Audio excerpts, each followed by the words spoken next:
lang nung mas maganda kita, ginawa ko ng sasusukitan. That's the big question. Who is selling the tickets? Where do tickets come from? Yung pulis, hindi siya nagbebenta pero siya tumutulong dun sa scalper magbenta. Bawal yun eh. Bawal ba yun? I have to study it. Oh. Ang panonood ng mga konsyerto at larong pampalakasan ay tila parte na ng kultura ng ating mga Pilipino. Kahit na sila ay pagsapalaran sa pagpila, basta't mapanood lamang ang kanilang mga iniidolo. Ngunit ang ilan sa ating mga kababayan ay sinasamantala ang ganitong pagkakataon. Magbebenta ng tiket ng mas mataas na halaga sa orihinal na presyo. Bakit nga ba talamak ang ganitong mga estilo ng trabaho?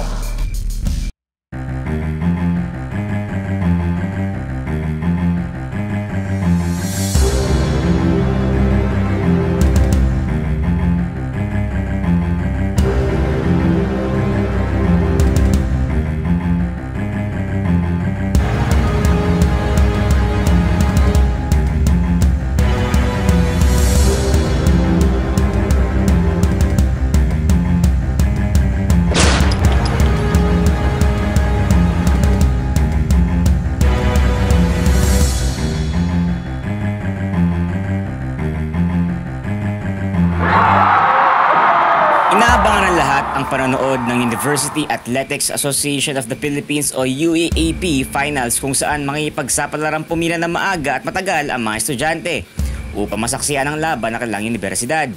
Mayroong mapalad na nakakabili, ang ilan naman ay hindi. Sa panahon ngayon, maging scalping man ay pinagkakitaan na rin ng ilan nating kababayan. Kaya't madalas sa pagkahaba-haba man ng pila, sa ilegal na bentahan pa rin ang tuloy. Ang scalping ay ang pagbili ng maraming pakete ng tiket at pagbebenta sa mas mahal na presyo. Ito ay ginawa ng kabuhayan at tila hindi alintana sa karamihan ang patong na inlalagay ng mga scalper sa tiket na kanilang binibenta. Minsan pa nga sila pa mismo ang naghahanap sa mga ito. Sa ginanap na huling laro ng UAAP, maraming nakipagsapalaran pumila para makabili ng tiket. Ngunit sa kasamaang palad, ang ilan ay nabigo dahil nabenta na ang lahat ng mga tiket. Kaya ang iba ay nagbabakasakali makabili sa mga scalper sa paligid ng arena. Sa aming paglilibot, nakapanayam namin ng isang scalper na maitatago sa pangalang Barok. Ayon sa kanya, matagal na ang ganitong uri ng trabaho. Ngunit hindi pa rin sila tumitigil kahit alam nilang maaari silang mahuli sa kanilang ginagawa.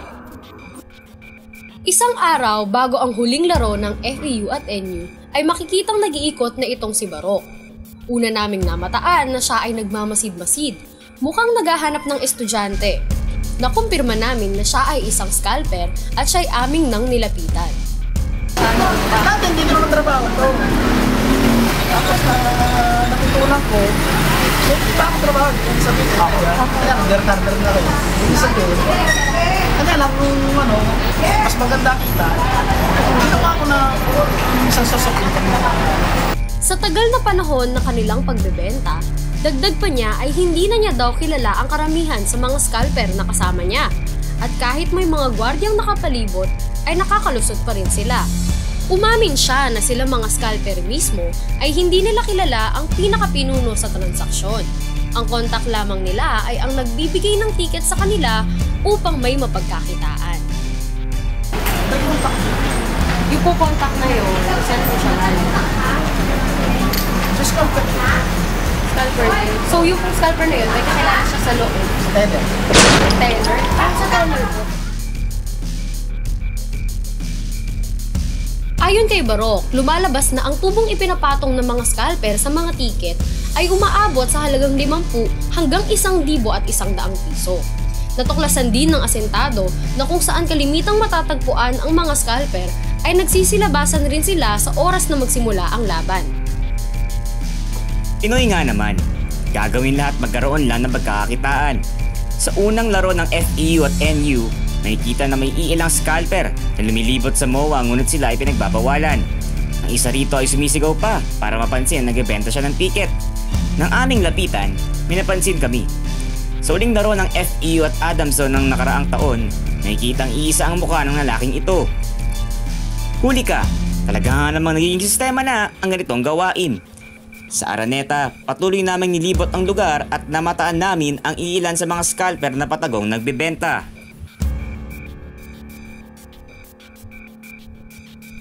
Dalawa sa mga pinagdadausan ng laro ng UAAP, NCAA at mga konserto ang MOA Arena at Araneta Coliseum na matatagpuan sa Pasay at Cubao. Sinubukang kunin ng asintado ang panig ng kanilang administrasyon ukol sa reaksyon nila sa nasabing issue. Ngunit ikaw ang kanilang bibig sa pagpapa-unlock ng interview. Kaya't sinubukan naming hingan ng panig ang Ticketnet upang malaman kung paano ang keso sa pagbibenta ng mga tiket. Ngunit tumanggi rin sila sa interview.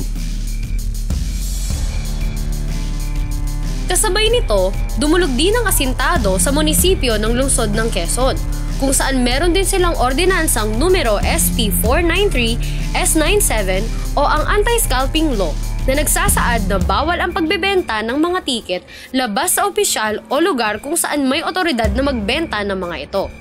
Kung sino mang lumabag sa naturang ordinansa ay may parusang kabayaran na 5,000 piso at pagkakakulong ng 1 taon.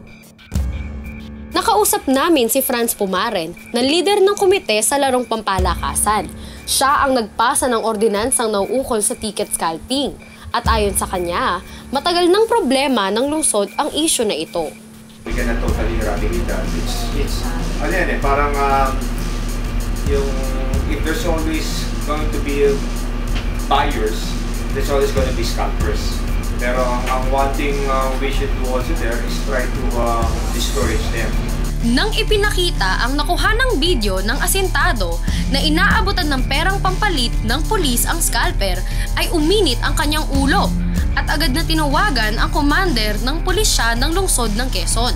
Sinabi din niyang handa siyang makipagtulungan sa Pambansang Pulisya ng Pilipinas o PNP upang mahuli ang sino mang lumalabag sa ordinansang ipinasa. Yung pulis, hindi siya nagbebenta pero siya ang tumutulong dun sa scalper magbenta.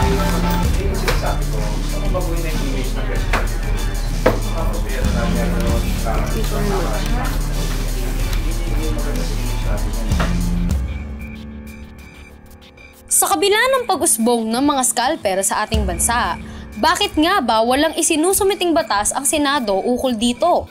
Illegal nga ba ito o tila hindi lang nila ito napapansin? Bawal yun eh. Bawal ba yun? I have to study it. Oh. I'm not sure if ticket scalping is against the law. Is it against the law? Not all things kasi dapat talaga isa batas. You can have internal rules to handle that, di ba? Kung papadaanin mo yun dito, it will take maybe a year before it becomes a law. And yung ticket scalping is illegal, di ba?